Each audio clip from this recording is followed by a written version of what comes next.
What's up, everybody? Darren here with another live-ish episode. This is actually a podcast as well as a YouTube video. So you may hear me sort of reference some things that you need to see if you're listening on a podcast. And if you're watching on YouTube, you may hear me sort of speak as if you can't see me. This is only the second episode I'm actually pushing out as a podcast. So I'm still kind of figuring out how to use that lingo, but we'll go ahead with the show. And basically today, just like always, I'm going to give you a ton of movie recommendations. We're going to first go over some of the picks of the week. Then we're going to talk a little bit about Han Solo's standalone movie. Comes out this week, so we're going to talk not about that movie so much as just Han Solo, who he is, some background stuff that you may not know if you're sort of like a novice Star Wars follower, and some stuff that might help with that movie, like help you understand kind of what might be going on in that movie, because there's a lot of speculation around it. So we'll be talking about that, as well as some other things, what I watched this week, some things that are going on, things like that. Let me just jump right into the picks of the week. You know, I got some complaints last week that the picks weren't very good. Sorry. I don't disagree with a couple of them. I think I did do some weak picks, so I spent some more time this week trying to figure out, you know, really what's a good recommendation. Not necessarily the best recommendation of what to watch on Netflix, but what's good. And it's hard to do. It's not hard to do, but it's hard to do it in advance and then later come back and be like, oh yeah, that's a good choice. So that's been a little bit tricky. But here with the picks of the week, starting with Netflix, I've got two movies. You've probably seen one, maybe you haven't seen the other. The first one is Wanted. The reason I'm recommending this is because I feel like it was fairly underrated. It was a really cool action movie, way over the top. Angelina Jolie was smoking hot in it. And a reason it makes the pick this week is because it just got added. It just got dropped on Netflix, so you may not even be aware that it's there yet. But I highly recommend checking it out, even if you sort of watched it forever ago and sort of forgot about it, like I think probably most people.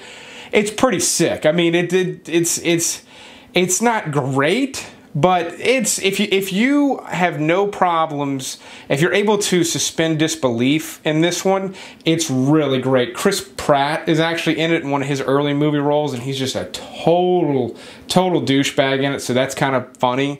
But you know, it's just a lot of fun. So I recommend checking that one out. And then a very different type of movie is Gold with Matthew McConaughey. Now this one, it's slow-paced. It's not particularly exciting, but it's really interesting. It's about a guy that basically funds this expedition to mine for gold in this area that's supposedly flush with gold. It's out in the jungle, and you do spend quite a lot of time out there with them in the movie, so that makes it that much more interesting. But Matthew McConaughey gained a ton of weight for this one. He looks horrible in it, and he does it well. I don't really know why this movie sort of got brushed under the rug and sort of, it didn't get great reviews. And all I can say is that there's a couple of times in the pacing where you feel like it's kind of getting lost, or it might be meandering a little bit, but it's a fairly minor nitpick. Other than that, it's really interesting, and unfortunately one a lot of people overlooked, but I'd recommend checking it out while you still can. It's been on Netflix for a little while, so I doubt it'll be available much longer. After Netflix, I like to recommend Amazon. And for Amazon, I recommend watching Valerian in the City of a Thousand Planets. Now, just like my previous recommendation with Gold, Valerian got negative reviews and it sort of flopped. It didn't do well. A lot of people didn't see it. By no means is this a masterpiece, but this is the same creator as The Fifth Element and a bunch of others, and it looks amazing. Like, it looks really cool, and it's fun. It's got a nice, fun kind of sense to it. Not dissimilar from Guardians of the Galaxy. It's just not as tight and cohesive, and it just doesn't feel as good as Guardians of the Galaxy, in my opinion. But that said, if you like this genre, this sort of cyberpunk space genre, you definitely need to check this one out. It's got some weirdness to it, but look past that, and this one's really a blast. As far as other ones, for another one that's really a blast on Amazon, Logan Lucky. again, that's sort of the theme this time. It's like underrated movies.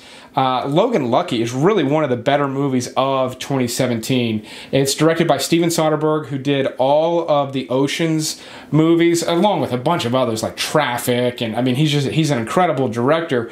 But the reason I mentioned Oceans is because this is another heist movie, but it's sort of in the country, and they're robbing the speedway, the motor speedway, and it's a good heist movie. It's interesting. You don't quite know what's going on, but you can sort of follow. It's really well crafted. The characters are a lot of fun. It's got a little bit of like a Coen Brothers vibe at times, just with kind of how the characters, the dialogue, just sort of the banter that they've got. So I highly recommend it. It's got one of the funniest scenes I saw all year last year, and it's there's a prison riot, and the prisoners have their list of demands, and Dwight Yoakam is the warden, and he's reading off the demands, and he sort of stops. He's getting the books, the George R.R. Martin, A Song of Wind and Fire, which is what the Game of Thrones series is based on. He's getting those books for the prison library. Everyone's excited, and then he tells them that The Winds of Winter is not available yet because he hasn't completed it, and then they're on the intercom debating like, no, so-and-so from cell block whatever said that they knew all about the hot chick and her dragons, and they're like, yeah, but the series has jumped ahead from the books. If you know anything about Game of Thrones, that is just one of the funniest bits of the year. Hulu always gives me problems. I don't want to give up on Hulu, but it's always hard to find things on Hulu, which I guess is the value of me recommending stuff here. But Allied with Brad Pitt, and I think it's pronounced Marion Cotillard, that is a really good like World War II drama that, again, super underrated. I don't know if it's just overexposure on Brad Pitt's part, but this one's really well crafted. It's really interesting. It starts off with a bang, which I didn't expect, and then there's just sort of this drama that goes on throughout. The only downside to this one is it just doesn't really fit into your typical World War II movie with a lot of battle sequences, but that's not at all what this movie's about. It's basically about a high-ranking, the husband is a high-ranking officer, and so is the wife, or she was. I don't think she is anymore at the point in the story, but he is told that they suspect she's a spy, and he has to essentially give her disinformation and then wait, like I think it's like 3 or 4 days, basically wait over a long weekend to determine whether or not she feeds that misinformation. And during that time, he's trying to sneak around and figure out for himself whether or not she actually is a spy. So it's a really interesting story, and like I said, just really well done. It is absolutely one of the best movies you can currently catch on Hulu. My other Hulu recommendation is just a classic one that I just love. I think it just got recently added. But Demolition Man with Stallone and Wesley Snipes. This movie is just so much fun. Last week, if you're listening on the podcast, last week on the YouTube channel, I believe Friday's episode, was a list of like movies that are so bad that they're good. Demolition Man almost fits into that category, except it's done so purposefully. It's essentially an action comedy, and the cool thing is the action in it is crazy. It's all this crazy futuristic action, and the comedy's pretty good. Like there's some really solid humor in it. It is totally done on purpose, so that's why it doesn't really fit into that category. But that said, it's hard to have more fun than when you watch a movie like this, and it's just really one of the more classic sort of, I think, late 80s, early 90s, just hilarious rated R action movies. HBO is maybe even tougher for me than Hulu because they just have a lot of junk. Like they just fill it with just stuff really nobody wants to watch. I don't really know what their deal is with that or how they plan to continue to compete with things like Netflix.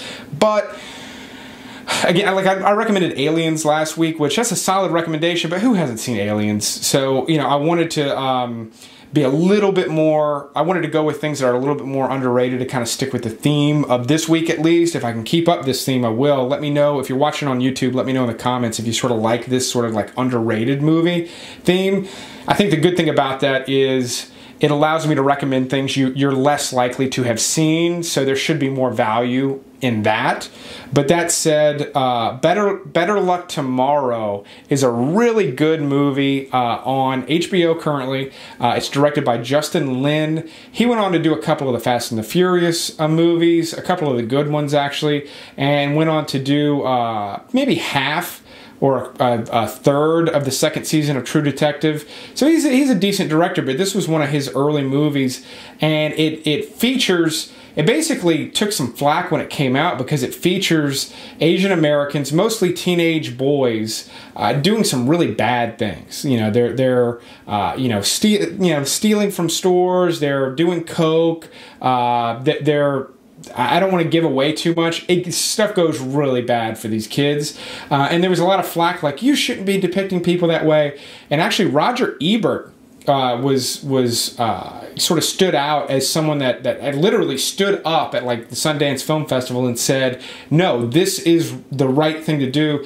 Asian Americans have not been depicted as unique individuals, meaning like not stereotypes, in movies. This hasn't been done before, and this allows Asian Americans to have real roles where they're actually playing like a real character with struggles and complexities. And so I think he was spot on with that. The movie's really good, and it's not like, again, it's not stereotypical. It just happens to be a group of Asian teenagers. They could have been any race in this movie, which I think is kind of, it's just kind of perfect in that respect. So I really recommend that. And then an old one with Rutger Hauer, because honestly I had trouble finding stuff, but I know this is one a lot of people have missed. Real diehard fans will have seen this, but The Hitcher is a really good thriller. I know a lot of you probably have seen Joyride, the one with Candy Cane and the 18-wheeler. This is similar to that, except you see the guy the whole time. He's basically terrorizing people on the road. It's Rutger Hauer. He's always creepy looking, but he's great in this. And I really had a blast watching it. There is a remake that's essentially just a straightforward, you know, not quite a shot for shot, but a very direct remake. You might as well just watch the original. So check that one out if you haven't seen it, if you have HBO. As far as rentals go, there's a couple this week. I tend to want to just recommend one, but I'm not really in love with either of these movies. But they're going to be your best bets for rentals this week if you want to spend a little bit of money. One is Death Wish. Now, the interesting thing about Death Wish is obviously it's a remake of the famous Charles Bronson movie, which is really just a fantastic movie. I had high hopes for this one. I don't know why. For some reason, I have faith in Eli Roth, even though he hasn't directed anything good in a really, really long time. So I don't know why I expected it to be good. It's not great. But it got eviscerated with reviews. I mean, like single digits on Rotten Tomatoes. And what a lot of the reviews were talking about is that it was not good timing. And that's because it features a lot of gun violence, and it came out shortly after the Parkland shooting. And they're right, but that does not then make it a bad movie. It's basically just a mediocre movie. In fact, the ratings on this one, I think the user ratings on Rotten Tomatoes are like 80%, and the critic ratings are like 8%. And this movie's somewhere in the middle. It's a 50%er type of a movie, maybe a 45. But you know, if you want to watch a just kind of grungy Bruce Willis movie, check that one out. Another one that's got like a rough edge to it is Red Sparrow with Jennifer Lawrence. Good little spy movie. It could be better. It's definitely not one of her best movies. It's got its little flaws, but it's a solid movie. Kind of a sexy spy thing. I say sexy. It's got some rough elements to it. So if you're sensitive at all, this one's not going to be one for you. But check it out. You know, it's going to be definitely one of the better ones to have released this week. And then Solo, A Star Wars Story, is really the only thing coming out in theaters this week. Huge movie. I'm looking forward to seeing it. You know, Han Solo is just easily my favorite character from the series. I do have some reservations about it. There were some major issues with the production on this one. By major issues, I mean the directors were fired. It's not even mid-production. It was late production. They brought in Ron Howard to finish it, and apparently he reshot way more than they expected him to. So obviously it needed a lot of work, but from what I've heard, the original directors their names are escaping me at the moment. But they did the Lego movie, and for some reason Disney thought it would be a good idea to bring them in on the Han Solo origin story. And apparently they were making it really funny. Whether or not it was actually funny, but they were going really hammy with it. And Disney didn't want it. They cut them. That's interesting. The trailers look really sick. So I'm hoping it's good. Problem with Star Wars right now is it's overexposed. I mean, the last one just came out on Blu-ray. You don't even have time to sort of like develop like a hunger for Star Wars before they come out with a new one. So I do think Disney's sort of overplaying their hand with it. They're coming out a little bit too fast, and they're potentially going to ruin it by just a slow death of just like overexposure. If they don't sort of figure that out and get that in line, I think they need to maybe be spacing these out a little bit more. But that said, I'm going to want to go see this one. I just can see myself maybe getting burned out after a few years of this, this pace. And then I want to get into some news. Later on in the show, we're going to take a break in a little bit.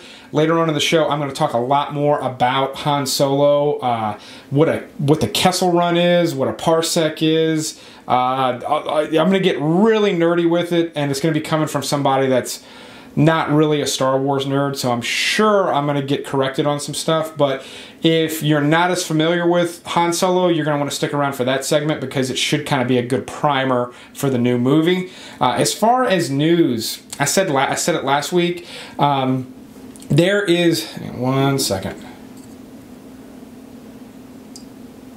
Excuse me. As far as news, it's still the Cannes Film Festival. It just ended. Most of the movie-related news is all the stuff coming out of that. And quite frankly, it's boring. It's news about movies you're probably never going to see. They're barely going to get distributed, so it's kind of pointless to pour over all of that. But one of the highlights that came out of it is like this. There's a movie. What was it called? Why did I not put that in my notes? Shame on you. But there is a movie about, it's called either Border or Borders. That's what it's called. It just occurred to me.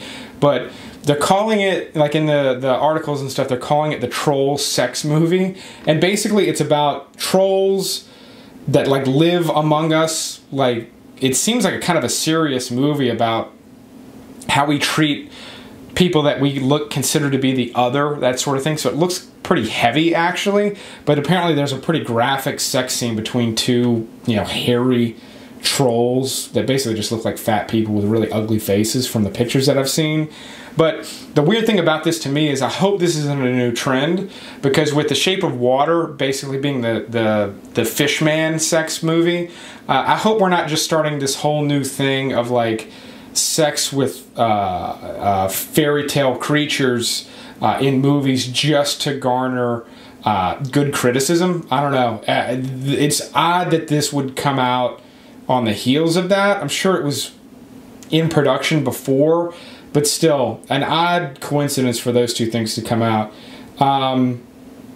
It's channel-related news. If you're listening on the podcast, I apologize. I'll be brief. But first off, if you are listening on the podcast, this is only the second episode I pushed out, but I've got well over 100 videos on YouTube right now you can check out. The most popular ones are ones where I'm recommending movies to watch on Netflix and some other streaming services. I'll do like top 10, horror movies on Netflix. Stuff like that's really popular. So check that out if you're into YouTube. But basically what's happening with YouTube is YouTube's algorithm demonetizes every single video I post. Every single one. It can't make money. It says it's not suitable for advertisers. And if you watch my content, I'll occasionally drop an F-bomb, which does not break their conduct standards at all. Heavy profanity does. I'll occasionally drop an F-bomb. Sometimes I'm talking about rated R movies sometimes, but the show is PG-13 at its worst. So there's something messed up with their algorithm. Well, the thing is, they have to manually review every single one. It has to get 1,000 views for them to manually review it, and then they always approve it. I've never had them not approve one. So clearly their system's messed up, and it's really getting annoying because I'm losing money and they're wasting a ton of time. So I've been trying to, you're basically allowed to send feedback. I send feedback a couple of times a week trying to alert them to this. I know I'm not the only one, but man, is it frustrating. I'll stop, whining about that. If you are a subscriber, be sure to click the bell icon because you won't otherwise get notifications. I don't understand that either. Basically, clicking the subscribe button doesn't mean anything anymore. You have to click them both. It's just YouTube is really just an oddly run business. Other channel related news, last week I floated out the fact that you're going to help me come up with my last name for the show because I'm not going to share my real last name. In the comments section of YouTube, you have done a good job. You've come up with a couple of good ones. I already had some that I might be going with. I'm going to hold back. I'm not going to tell you which ones I really like. You can continue to leave recommendations because I'm still taking them, and then soon I'm going to narrow it down to my personal top 2. The top 2 that I would like to go by. I'm going to put them out to my Patreon supporters, and I'm going to put it out as a poll. They're going to vote. They will pick which of those 2 names officially becomes Darren's last name on the show. There's some good reasons. If you missed that, you can just go back and listen to that. I'm not going to go over all the reasons, but there are good reasons to do something like this. It's just unusual for me to share it and involve you in it. And then later this week on the channel, I'm going to be talking about some of the best sci-fi movies you can currently watch on Netflix, as well as some really good, gory horror movies that you can watch across all streaming services. So look forward to that on YouTube. And you may have noticed I'm in a new space. I didn't want to address it right off the bat because I wanted to get right into the picks of the week, but I want to thank my wife. She did a lot for me in just helping get this set up. You're used to seeing me sort of sitting at a bar. It's right here. I'm standing at it, but if you look to the side, I've got some good acoustic board, which should help with the audio a little bit. Obviously, the logo. Some of you will know what movie. It's a little out of focus, but the artwork behind me. There will be more artwork on the wall as we go, but that's basically what I'm working with now. The cool thing about this setup is the bar is here. I had the ability to move the camera and the lights further back.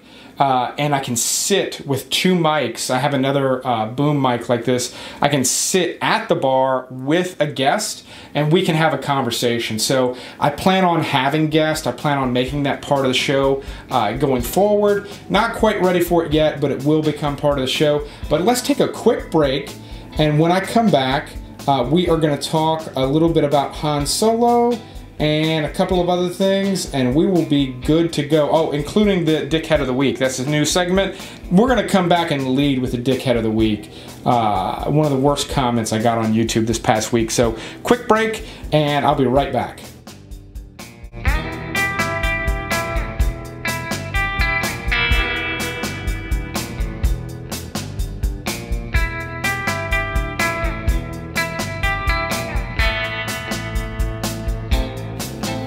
All right, I said it would be quick. One thing I really would have loved to have done on the podcast is to play some music. I'd love to play like just whatever I pick, like a piece of intro music, and then sort of like during the break, just play the whole thing, come back, tell you who it was, what it was, put it on my Spotify account, on the Flick Connection Spotify account, so you can then go listen to it. I thought that'd be a cool way to like share some music.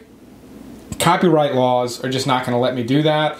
I'm not going to flirt with it. So that's a shame. I definitely understand copyright laws, but it would be nice to be able to like do things in a way that benefit the artist, where you're sort of sharing their music and turning people on to it.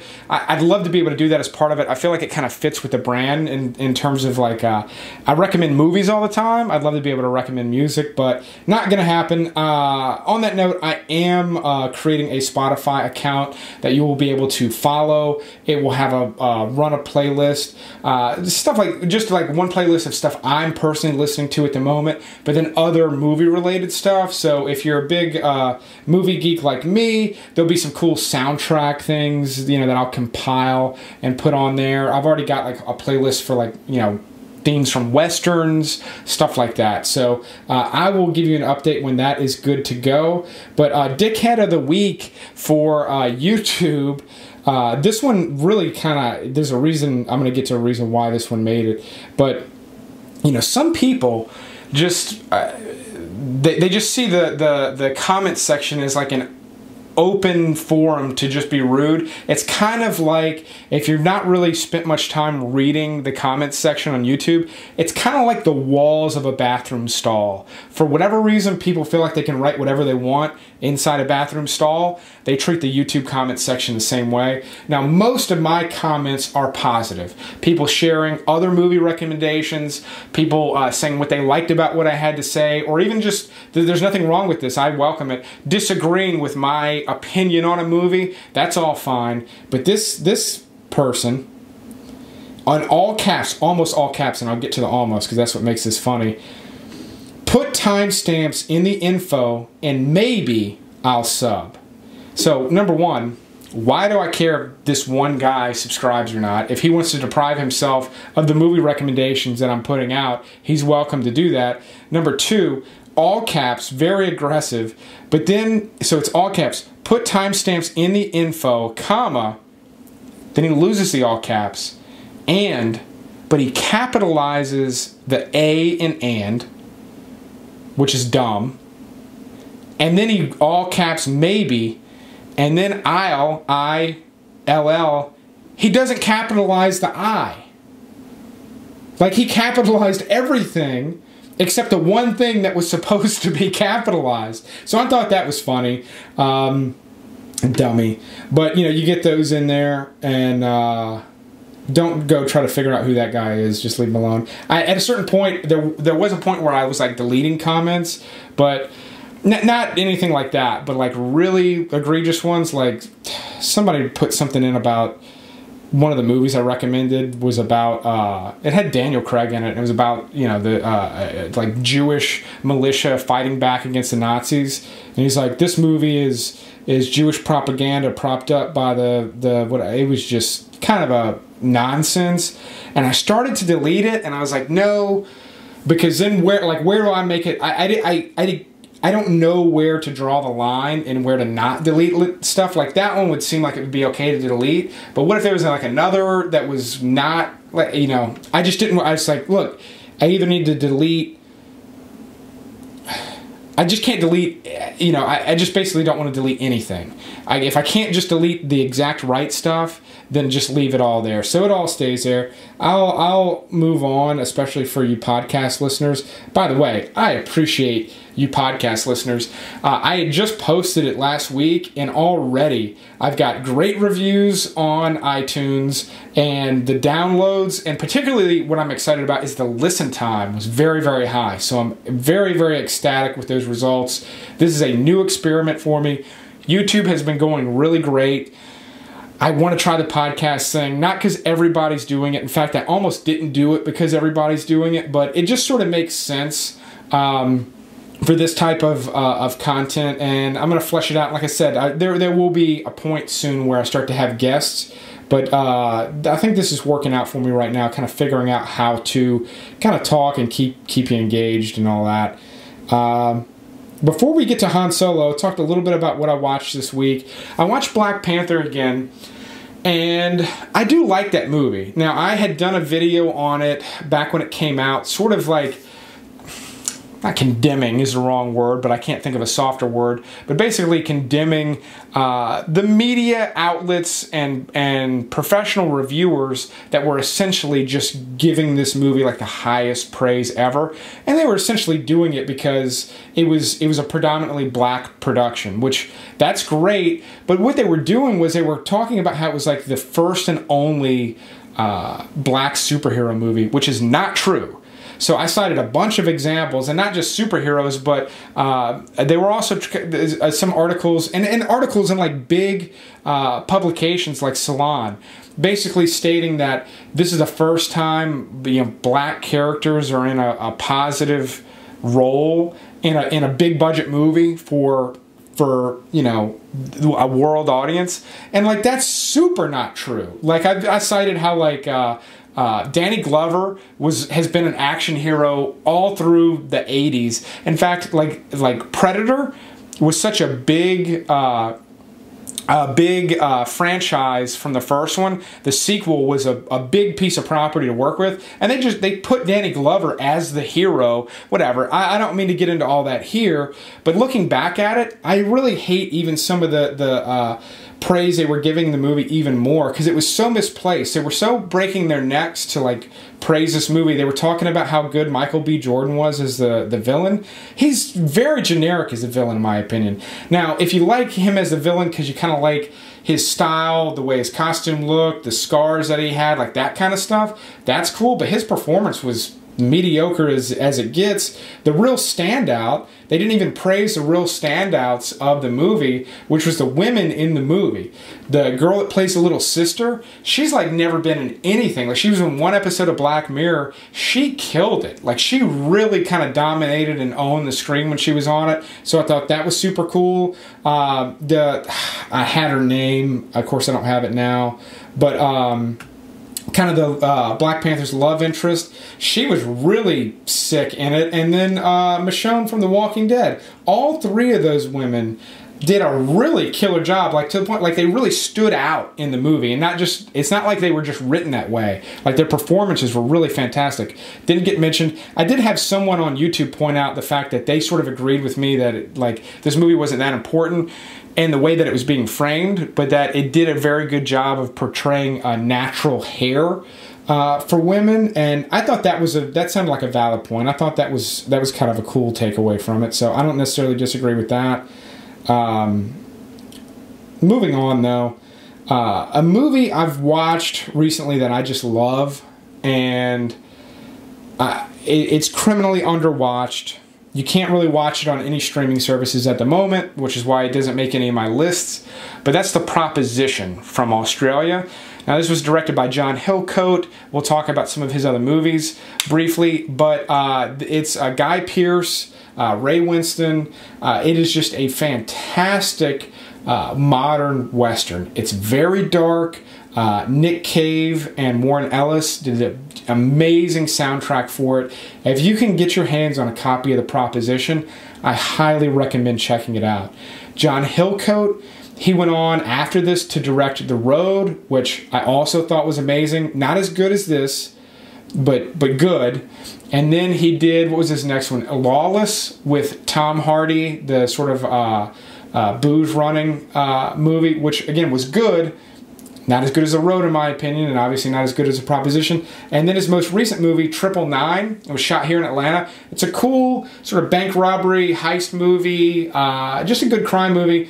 It just, I don't know, it felt kind of flat. Like, I liked it. I liked a lot of things about it, but it just didn't really deliver the goods. And so I'm kind of disappointed. I don't know what the deal is and why his content, why his films have just sort of been on like just a very even, like if it was a bar graph for how good they are, it was just it's a smooth line downwards, not a steep line, but hopefully he can turn it around and do something else really good. But The Proposition, really fantastic. I'm kind of thinking of doing like a video or something, or maybe part of the podcast talking about some of my favorite movies from Australia. This one would definitely make the list, along with some others I would just love to talk about. If you're watching on YouTube, I know there's some Australians that follow me. Let me know what some of your favorite movies are from Australia, or that at least take place in Australia, because I'd love to get some recommendations out of that. Now, let's talk about Han Solo. Basically, I want to talk a little bit about his background, things that we know from the movies. Before I do that, essentially what Disney has done is they've narrowed down what is canon for the movies going forward to the original 6, episode 1 through 6, and the Clone Wars animated series. That's it. And the reason I even point that out is because there are a ton of books. There are novels. There's a lot of video games, but there are a couple in particular, I think called the Rebel Knights, someone will correct me, I'm sure, but that really expand the story and just the scope. And so Star Wars has like an epic backstory that goes for like it's as detailed as our history on Earth, if not more. It's crazy deep. So we'll talk about some of the elements of Han Solo that kind of have come out of that, because some of it might surface in the movie, but they've essentially written that stuff off, mainly because there's too much of it. They can't frame movies around it because there will be inconsistencies. There's so many creators that have touched all of these things, and they just it makes sense to me. They can't do it. It would be cool for like Uber fans if they could, but they can't. So let's move on. Han Solo is actually referred to as a Corellian smuggler, and Corellia is a planet. It's human descendant. You know, it's operated by humans. It's sort of like a jungle planet, or has multiple landscapes and whatnot. It's very similar to Earth in a lot of ways, is what it sounds like, but it's known for the manufacture of ships, and therefore has a lot. It's known for producing a lot of really good pilots, and so that's where Han Solo comes from. Apparently, this is from one of the books, so I don't know if it'll make it to the movie, but he actually met young Chewbacca on a slave ship.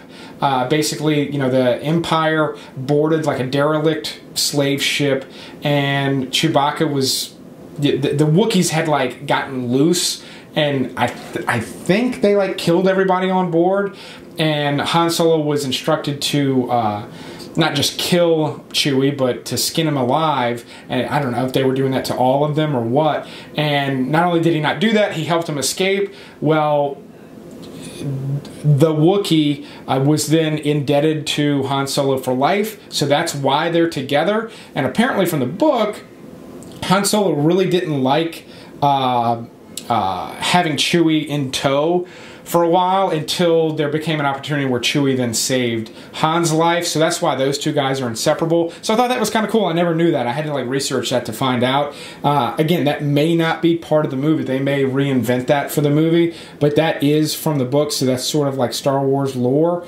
Another major thing that most people know about is the Han shot first controversy. If you don't know, it's from the first movie. I'll be brief. It's from the first movie.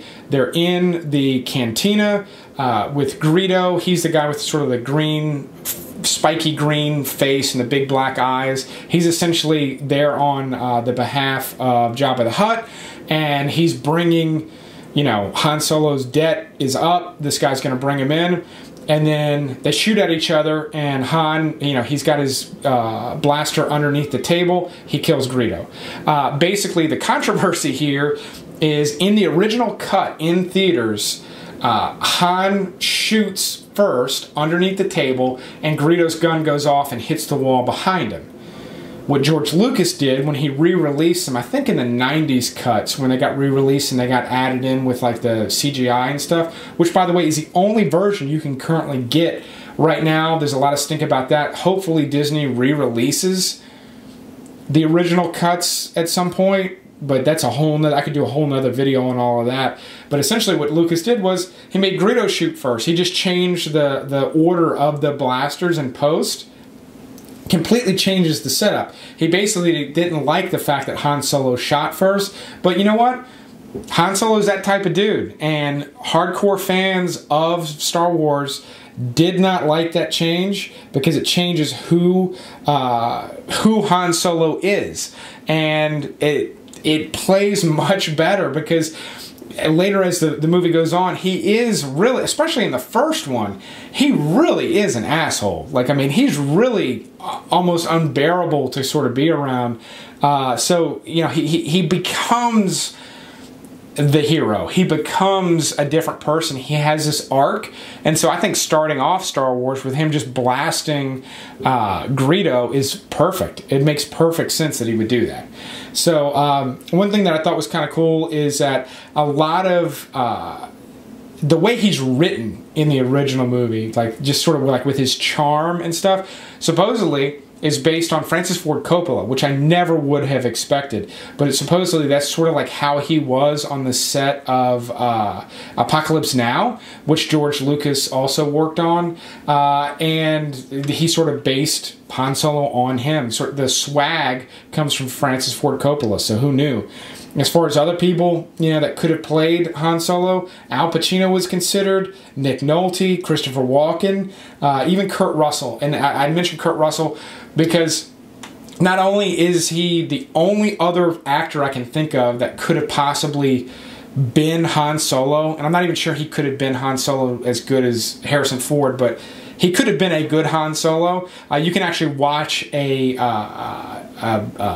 audition tape for it. So I thought that was kind of cool.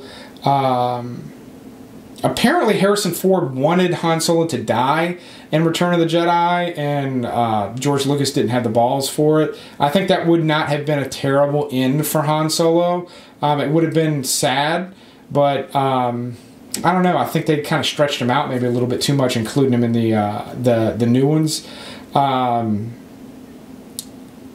got other notes here, like he and Leia have 3 kids. One of them's Jason, who becomes Kylo Ren. But none of that stuff's that interesting. But there's a famous line. So there's a famous line in the original Star Wars, again, at the cantina, where they're bartering with him to basically hire him to transport, you know, Luke and Obi-Wan. I always say one, like it, because C-3PO and R2-D2, I want to put Obi-Wan for some reason. I thought that's what it was when I was a kid, and I still to this day can't say Obi-Wan on the first try. Anyway, Harrison Ford, Han Solo says, or they question if he's fast enough or if his ship's fast enough, and he says, I can't remember if he says he did it or the Millennium Falcon did it, meaning, I just can't remember the tense on the quote, but that ship made the Kessel Run in less than 12 parsecs, is essentially what he says. But what is a Kessel Run and what is a parsec? Well, they're 2 actual things. Well, one's a real scientific term and the other one is got some background in the lore. Basically, let's start with the Kessel Run, then we'll talk about what a parsec is. The Kessel Run is actually a famous smuggler's route. It's a shortcut that basically keeps you off the radar of Imperial ships and whatnot. And it's just used for, I believe, almost exclusively smuggling spice. Someone might... that's where I get real nerdy. I'm gonna maybe pull back on the geekdom a little bit on this one just to make it bearable. But essentially, it's a smuggler's run. Now, what it is it's the reason it's a shortcut is it's full of black holes and asteroid fields, and it's got major obstacles in it. So the fact that he ran it in a certain amount of time is why it's an achievement. Now, what is a parsec? A parsec is a measure of distance, not time. And it's actually, let's see, it's 3.26 light years, which is 19 trillion with a T miles. That's how far 1 parsec is. So he actually, you know, with the less than 12 parsecs, you're looking at about 40 light years that he made the run in, and that's a little bit of a stretch because I believe his ship only goes like 0.5 past light speed. I told you this was going to get nerdy. So like that would be in a lifetime, you know, it wouldn't be like our little run. So I think what's probably the case is George Lucas wrote it thinking it just sounded cool, and it's an actual term, and mathematically it doesn't really apply, but then you could also argue, well, he cut off the time by skirting black holes, and so time is different. Like he got through it in a reasonable amount of time. I don't really know. That stuff sort of turns my brain into a pretzel when I start thinking about like the just logistics of time travel. But that's basically, you know, good primer on Han Solo. Excited to see the movie for a couple of reasons. The obvious one is that I just like Han Solo, but another one is because of all the production problems that they had, and because Ron Howard, one of the best working directors today, came in to like fix it. It sounds bad. It sounds like it's not going to be good, but the trailer looks so good. And like, what if it is good? Like, I'm just interested to see how this thing actually turned out. I really want to see it. If you're interested in seeing Solo, let me know in the comments below. If you're listening on YouTube, if you're listening to a podcast, sorry, you can't let me know that, but I really appreciate you podcast listeners. If you are a YouTube follower, you can get this podcast currently on iTunes, SoundCloud, Stitcher. It's a bunch of them. But Spotify and iHeartRadio might be a month or two. Basically, I have to have more shows, and I'm only going to be putting the one a week out. If there are any topics you want me to cover on this podcast type show, please let me know in the comments below. I still read all of them. Thank you all for watching. I will keep making these shows as long as you keep watching them. But thanks for watching, and thanks for listening to this one. And you will see or hear me next time.